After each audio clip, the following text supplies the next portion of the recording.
বিসমিল্লাহির রহমানির রহিম। আসসালামু আলাইকুম সুপ্রিয় শ্রোতা ও দর্শক মণ্ডলী।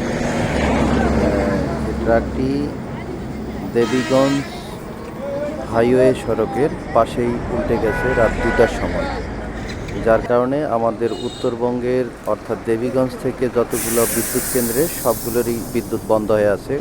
বিদ্যুতের খুঁটি ভেঙে গেছে, মেন লাইনের অর্থাৎ 33,000-এর খুঁটি ভেঙে গেছে। ট্রাকটি উল্টে গেছে, ড্রাইভার ঘুমন্ত অবস্থায় ছিলেন। এখানে